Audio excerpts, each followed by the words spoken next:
Thank you so much, Pankaj sir, for such an enlightening lecture. And your words have been very true, and to the efforts which the PM has been taking, or the whole, in short, the whole government has been taking in India.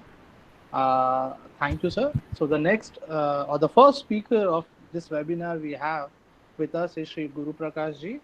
He is an assistant professor, faculty of law, Patna University, and he's also a visiting fellow at the India Foundation. He's also associated with the Dalit Institute, Indian Chamber of Commerce and Industry as a national advisor, and his columns are regularly featured in the Indian Express, the print, and other national dailies and news portals. He has become a very popular figure, and आप देखेंगे कि हर एक दिन में 2-3 webinar में he ji participates, ji. and so we welcome you, sir, and glad to have you here in our webinar, sir. Over to you, Shri Prakash ji, Guru Prakash ji. Thank you. बहुत बहुत धन्यवाद राहुल जी। मैं अपना video नहीं on कर पा रहा हूँ क्योंकि ब्रॉडबैंड का कुछ विषय है, इसके लिए मैं क्षमा चाहता हूँ। बट पंकज जी ने जिस प्रकार बैकग्राउंड सेट किया है, जो कॉन्टेक्स्ट सेट किया है पूरे डिस्कशन का, उसको उसके बाद आकर के कुछ बोल पाना ये बड़ा कठिन है। लेकिन पंकज जी तो पारंगत हैं, खासकर कि सेंट स्टीफेंस में संस्कृत की शिक्षा दे रहे हैं। सेंट स्टीफेंस से हमारा विशेष स्नेह रहा है, हमारी सिस्टर वहाँ से उन्होंने पढ़ाई की है, और दिल्ली विश्वविद्यालय से तो बड़ा पुराना संबंध रहा है। मेरी पीएचडी भी वहाँ लॉ फैकल्टी में अभी पूरी हो ही रही है, जमा होने वाला है। तो it's like a homecoming, and when Rahul ji reached out to me about this, I readily agreed, because it's very important to have a discussion with a fresh mindset, with a fresh perspective. And I would like to extend my gratitude to the organizer for coming out with such a youthful set of speakers. क्योंकि अक्सर ये देखा जाता है जो अनुभवी लोग हैं उनके साथ कहीं ना कहीं ये गठबंधन कैसे हो नए विचारों का, ये फ्रेश थॉट कैसे आए, ये फ्रेश पर्सपेक्टिव कैसे आए।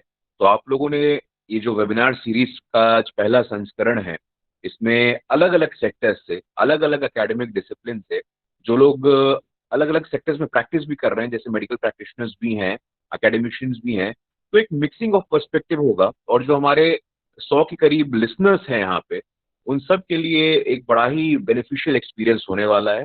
It is going to be knowledge overdose for all of us present here. All of us are going to benefit from it, and I hope that you are having some of the rapporteurs as well who are going to record the proceedings. So I will briefly touch upon 3 brief dimensions of the recent crisis. When we say that हर आपदा में अवसर है, हर समस्या में समाधान है, क्योंकि हमारी जो सोच रही है, अब मैं अक्सर बिहार की बात करता हूँ, बिहार में वर्तमान में केसेस जो हैं लगभग हम लोग 3,500 के आसपास पहुंच चुके हैं, लेकिन उसके बावजूद यहाँ जो मोर्टेलिटी रेट है वो अभी भी 12-13 के ही पास है। और यहाँ मेडिकल प्रैक्टिशनर से हम लोग की बातचीत हो रही थी, उन्होंने कहा कि there are combination of circumstances. The combination of circumstances, the first important circumstance is the tropical temperature, और जो हमारा इकोलॉजिकल सेटअप है यहाँ का। दूसरा है कि वायरस का म्यूटेट हो जाना, और तीसरा हमारी हर्ड इम्यूनिटी का भी डेवलप होना। So these 3 combination of circumstances are not yet tested fully, but on the basis of speculation, we are saying that hopefully, because like Pankaj ji also said, we always strive to look for the silver lining. हम लोग समाधान वाले व्यक्ति हैं, हम लोग सकारात्मक सोच वाले व्यक्ति हैं, और इसमें छाती पीटने का मतलब नहीं है। काम रुकेगा नहीं, काम करना है। लेकिन एक बहुत बड़ी सीख हमारे जेनरेशन के लिए, एक बहुत बड़ी सीख ये लेकर के आया है, क्योंकि जैसे ही ये अवसर आया पिछले 2 महीनों में, मेरे लिए बड़ा ये व्यक्तिगत लर्निंग एक्सपीरियंस रहा है। क्योंकि गवर्नमेंट ने एंटिसिपेट नहीं किया था कि जो माइग्रेंट लेबर क्राइसिस होगा वो इतना अनप्रेसिडेंटेड होगा और ऐसे स्केल और मैग्नीट्यूड में अनफोल्ड होगा। No government could have imagined this, but imposing a lockdown against the advice of economist, क्योंकि लॉकडाउन इम्पोज करने के अपने इकोनॉमिक कॉस्ट्स होते हैं, उन सबको नजरअंदाज करते हुए पब्लिक हेल्थ को, सेफ्टी को प्रायोरिटाइज करके लॉकडाउन पहले इम्पोज करना, और उस वजह से आज जो हम लोग कर्व को देख रहे हैं या कर्व फ्लैटनिंग की दिशा में आगे बढ़ रहे हैं, So for that, I think our leadership deserves an acknowledgement. Bharat जैसे देश में लॉकडाउन इम्पोज करना एक सरल प्रक्रिया नहीं है. All of us should understand and appreciate this decision. Point number one.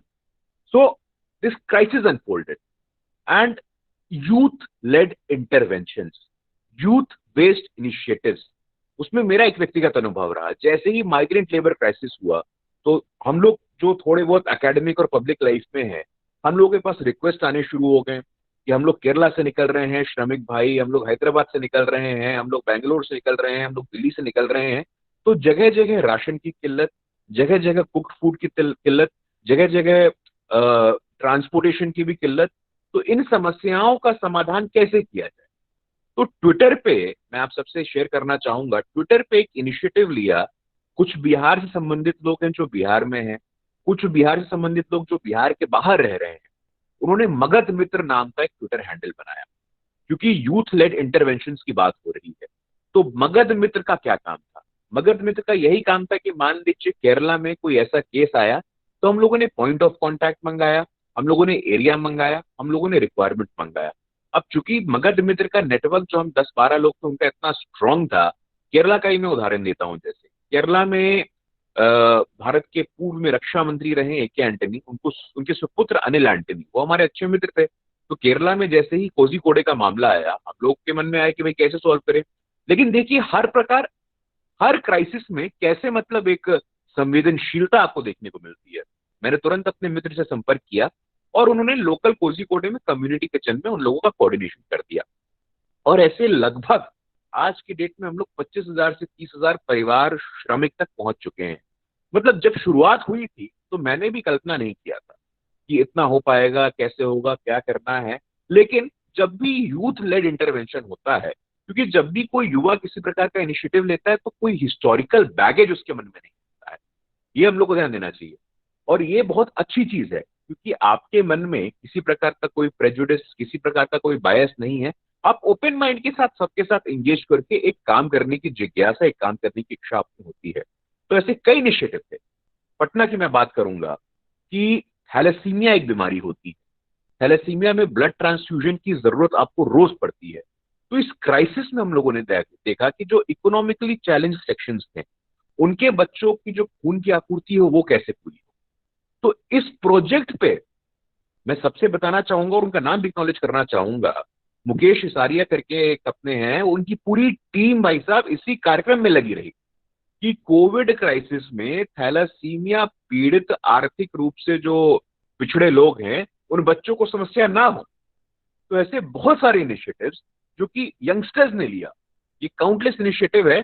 और चूंकि हम लोग आज चर्चा कर रहे हैं तो then we should have this sort of understanding that the youngsters are not sitting back. The youngsters want to work. The youngsters have created opportunities for themselves. यहाँ पे पटना बाईपास पे आज भी मैं बताता हूँ, बहुत सारे लोग जो पटना के भूगोल से परिचित हैं उनको पता होगा, जो भी अपने माइग्रेंट लेबर आ रहे थे, आप पटना तक तो आ गए किसी तरह संघर्ष करके. अब किसी को पटना से खगड़िया जाना है, किसी को पटना से दरभंगा जाना है, किसी को बेगूसराय जाना है, अररिया जाना है, किशनगंज जाना है, तो वो भी 8-10 दिन की यात्रा अलग से है. तो पॉइंट टू पॉइंट में अब वहां आज भी वॉलंटियर्स हैं और सिविल सोसाइटी के लोग हैं. लीडरशिप ये नहीं होता है. लीडरशिप आपको इनोवेटिव बनाता है, आपको मीडिया के अटेंशन से बियॉन्ड जा करके. लीडरशिप सिर्फ पॉलिटिक्स में नहीं होता है. मैं आप सबके संज्ञान में ये बात देना चाहूंगा, ये एक पॉपुलर मिसकंसेप्शन में कहता है उसको कि leadership emerges only in politics. Nothing like that. Leadership is in academic, leadership is in sport, leadership is in activism, leadership is in every spheres of our life. So this is something which is very critical. So the youth led intervention, the youth led leadership came out in large numbers in dealing with this covid crisis. ये पहला है. दूसरा जो शुरुआत में बात हुई और इस पे पंकज जी ने भी अच्छी बात कही कि भाई एक सामाजिक दूरी, सोशल डिस्टेंसिंग, इस टर्म को लेकर के हम लोगों में बड़ी आपत्ति थी क्योंकि देश तो पहले से सामाजिक दूरी झेलता आया है. हमारा देश दुर्भाग्यपूर्ण रहा है कि सोशल डिस्टेंसिंग तो हमारे यहाँ शुरू से रहा है. जो हमारे ट्रेडिशनल सोशल स्ट्रक्चर रहे हैं, जहाँ पे अनेक प्रकार के प्रेजुडिसेस थे और जो ट्रेडिशनल हायरार्कीज थी, तो सोशल डिस्टेंसिंग तो हमेशा रहा है.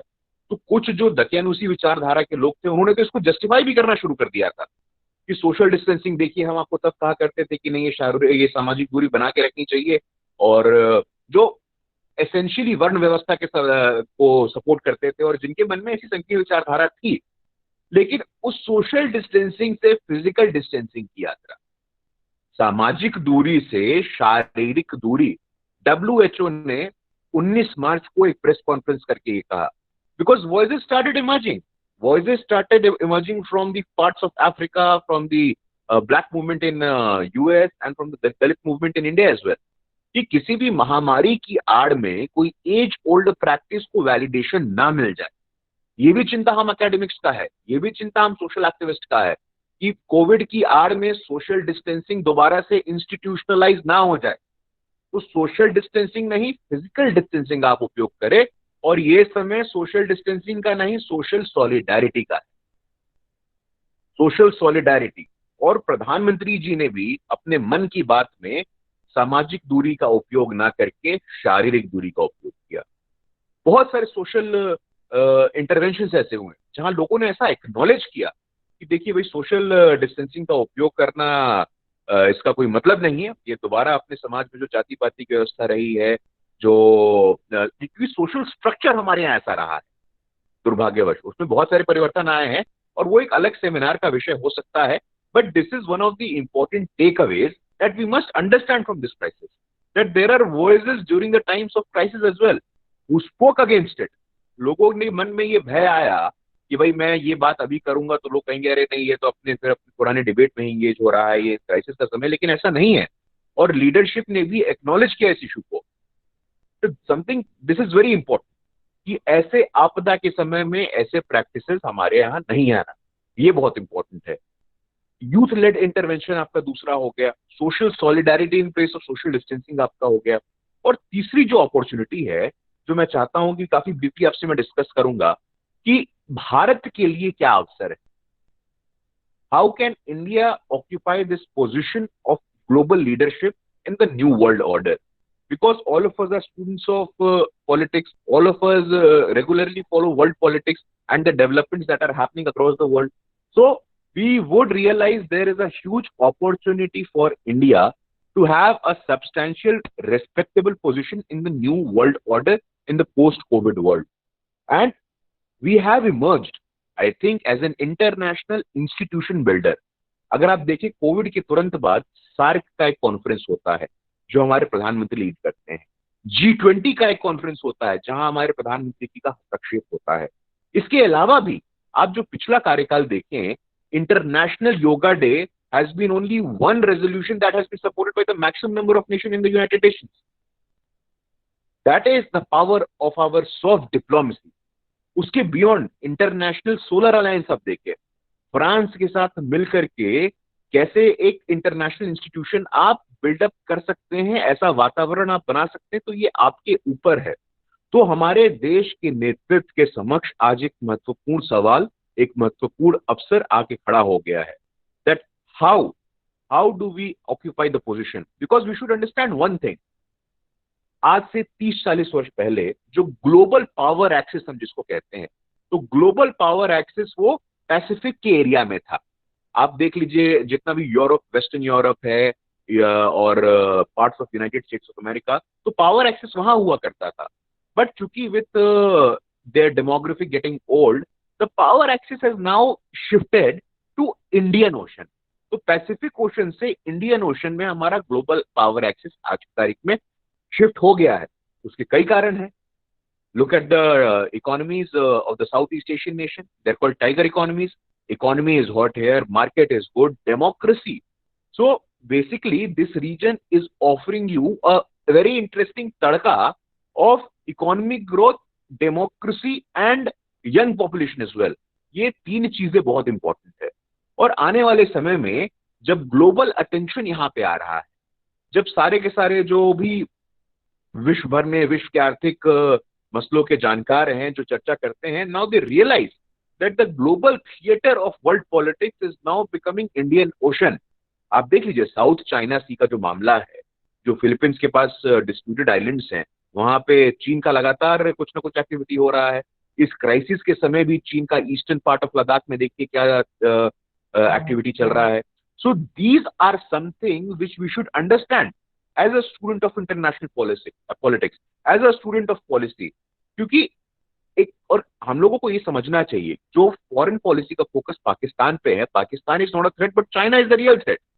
And now companies are finding options, now companies are looking for alternatives. United States के सेनेट में ये रेजोल्यूशन पास हुआ है कि यूएस बेस्ड कंपनी अब चाइना में इन्वेस्ट ना करके कोई फ्रेश एवेन्यूज तलाश करे, कोई फ्रेश ज्योग्राफी में जाए जहां पे हम लोगों को बेटर एटमॉस्फेयर मिलेगा. तो भारत के लिए आज की तारीख में जब क्राइसिस आया था तो हम लोग पीपीई इंपोर्ट कर रहे थे, जब भी क्राइसिस आया था तो हम लोग N95 मास्क इंपोर्ट कर रहे थे. लेकिन आज की तारीख में देखिए हम लोग सरप्लस में हैं और आज हम लोग एक्सपोर्ट करने की पोजीशन में आ गए हैं. हम लोगों ने हाइड्रोक्सी क्लोरोक्विन का मामला देखिए आप, हाइड्रोक्सी क्लोरोक्विन हम लोगों ने यूनाइटेड स्टेट्स को दिया. इसके अलावा भी बहुत सारे ऐसे सेक्टर्स हैं जहां आज हमारे पास एक डिसाइसिव अपॉर्चुनिटी है, जो लीडरशिप के मामले में हम लोगों को सामने आना चाहिए. And the youngsters of this country are going to play a very crucial, a very significant role in this. We need to have an open mind, we need to confront the issues that disturbs us. आप सवालों से भागने की क्षमता आपकी नहीं है. अब जैसे यूनिवर्सिटी स्पेस में हम लोग काम करते हैं, मैं पटना यूनिवर्सिटी में हूँ, पंकज जी स्टीफेंस में, राहुल जी दिल्ली यूनिवर्सिटी में है. हम लोगों ने किस प्रकार इवॉल्व किया है. दिल्ली यूनिवर्सिटी में हालांकि ये सरल रहा होगा क्योंकि वेब गोष्ठियों का समय अब आ गया है, लोगों की मतलब जूम पे सरलता अब हो गई है, गूगल टॉक पे सरलता हो गई है. तो इवॉल्व करता है, समाज इवॉल्व करता है, इंस्टीट्यूशंस इवॉल्व करते हैं. और जिस प्रकार की हम लोगों को चुनौती का सामना करने का अवसर आया है, तो खुले विचारों के साथ ऐसे विमर्श जो कि हमें फ्रेश आइडियाज, फ्रेश कॉन्वर्जेशन और एक कंस्ट्रक्टिव सॉल्यूशन ओरिएंटेड अप्रोच के साथ आगे ले जाए, ऐसा ठीक है. मैं पुनः इस कार्यक्रम के आयोजक राहुल जी, पंकज जी और इतनी बड़ी संख्या में जो लोग यहाँ मौजूद हैं, मैं इन सबको हृदय से आभार व्यक्त करता हूँ, धन्यवाद प्रकट करता हूँ कि अब इस वेब गोष्ठी में हम लोग आए हैं. और ये जो संवाद की यात्रा है, ये जो अपनी विमर्श की यात्रा है, this should keep on happening because dialogue at the end of the day is the essence of democracy. संवाद लोकतंत्र के लिए अनिवार्य है, संवाद लोकतंत्र के लिए अति आवश्यक है, especially in a country like us where there is so much diversity, be it geographical diversity, be it linguistic diversity, be it social diversity as well. So institutions are evolving to the changing circumstances and the situation, and therefore I wish all of you heartfelt gratitude for coming out with this amazing idea of having a discussion on the socio-economic impact of COVID-19. And I would love to associate myself with this initiative that is Guhar. And in the coming time, when the lockdown is lifted, I hope that we meet physically as well in a situation, in a circumstances which are more peaceful and orderly. Thank you so much, Rahul. Thank you so much, Pankaj ji.